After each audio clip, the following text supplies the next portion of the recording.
Dans une monstre symphonie, le Fokker réveille Bongré, un quartier situé dans la périphérie de la ville et à 500 mètres de l'ancienne caserne d'Ornado. Sans grande discrétion, l'avion balaye les cieux avec ses brillantes hélices, débusquant les plus curieux. Les lointains regards des riverains accompagnent cet imposant appareil de l'armée jusqu'au mythique camp Simou-Djimit de Kaolack. Nous aussi, nous suivons les traces invisibles du Fokker à la découverte de ces jeunes sous-officiers.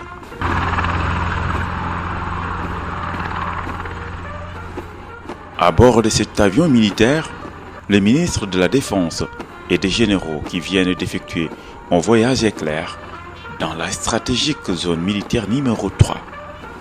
De Dakar à Kaolack, il a fallu juste quelques minutes pour atterrir au milieu de ces vaillants soldats. En compagnie du chef d'état-major général des armées, du haut commandant de la gendarmerie et du convoi.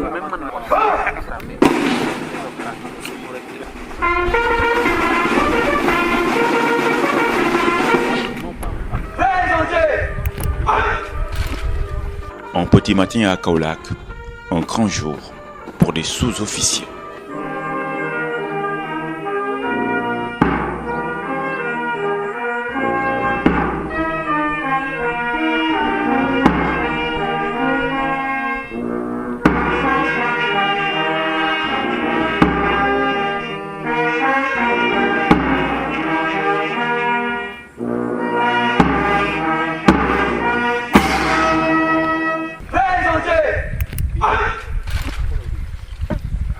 Habillés en tenue d'apparat, les éléments de l'armée, des détachements de la compagnie de la gendarmerie et du sous-groupement des sapeurs-pompiers de Kaolack saluent l'arrivée des généraux. Nous allons assister à l'arrivée du général de division, haut commandant de la gendarmerie et directeur de la justice militaire. Le drapeau flotte, la musique des forces armées impose la solennité.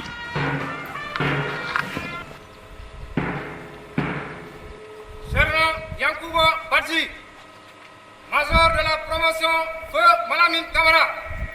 Mes devoirs, monsieur le ministre d'État.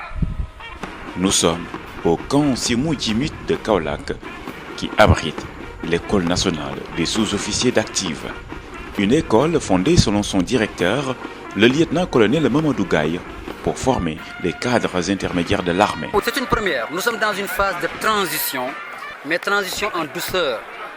Nous avons commencé avec l'école militaire de santé, maintenant qui s'est consolidée.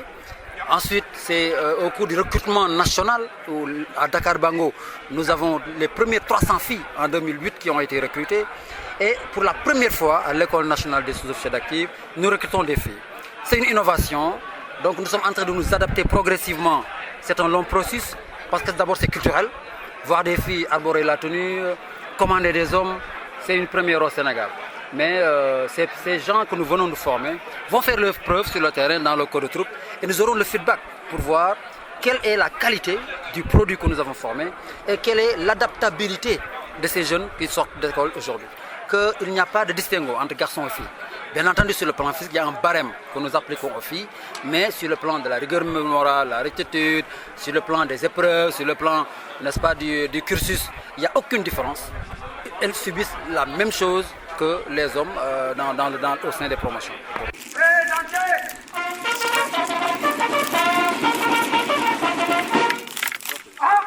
Cette école militaire a ouvert ses portes aux femmes pour la première fois en 2009. Marie-Thérèse Dia fait partie des premières sortantes de l'ENSOA.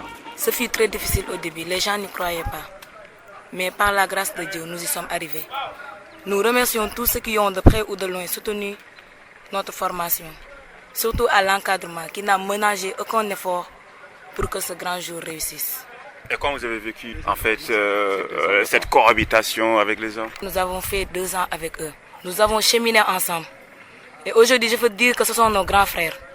Parce qu'ils nous ont soutenus, ils nous ont aidés. Ils nous ont encouragés dans les moments les plus difficiles.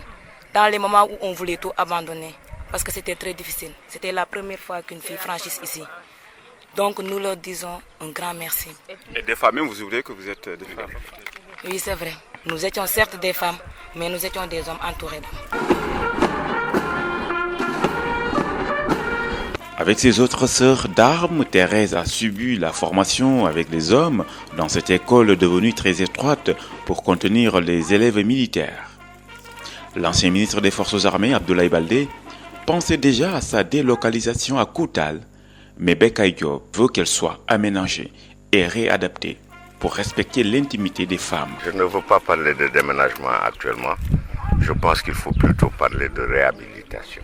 Parce que de réhabilitation et de construction peut-être de nouvelles infrastructures, et infrastructures qui vont permettre de plus en plus de recevoir beaucoup de femmes, d'avoir des quartiers où les femmes quand même auront leur petite liberté, et parce que quoi qu'on dise et quoi qu'on fasse, on ne peut pas les mettre dans les mêmes dortoirs. 2 ans passés à côté de ces belles soldates, ce nouveau sous-officier se délivre des caprices des femmes et des mauvaises humeurs des hommes.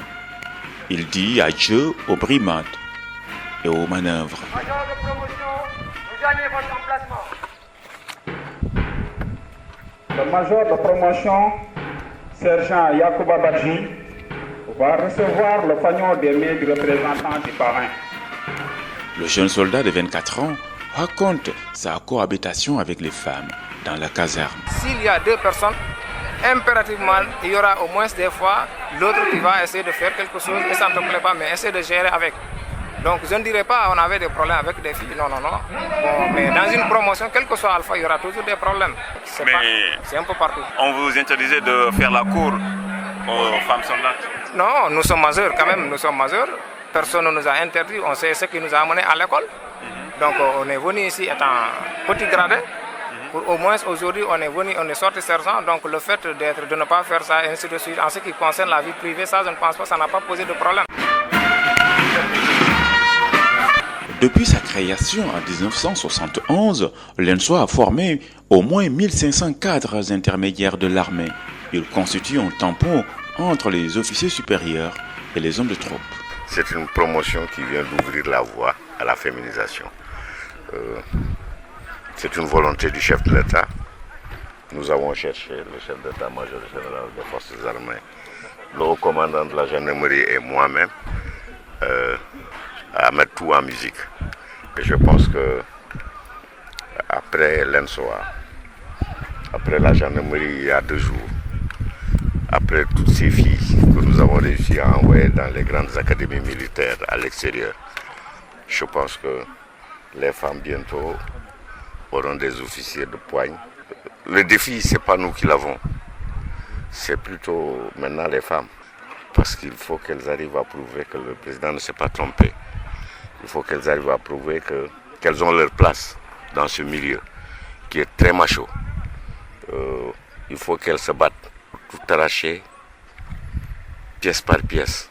L'armée est un métier extrêmement difficile. Il n'y a pas de cadeau, il n'y a pas de femme, il n'y a pas d'homme. Pour l'officier, un militaire est un militaire dès l'instant où il est dans la tenue. Maintenant, le défi, les femmes doivent le relever. Et je pense que tout ira bien. Parce qu'aller voir marcher, aller voir défiler, on sent une certaine fierté, même dans leur manière de faire et de se comporter. Il va passer les troupes en revue en compagnie du chef d'état-major général des armées, du haut commandant de la gendarmerie et du commandant.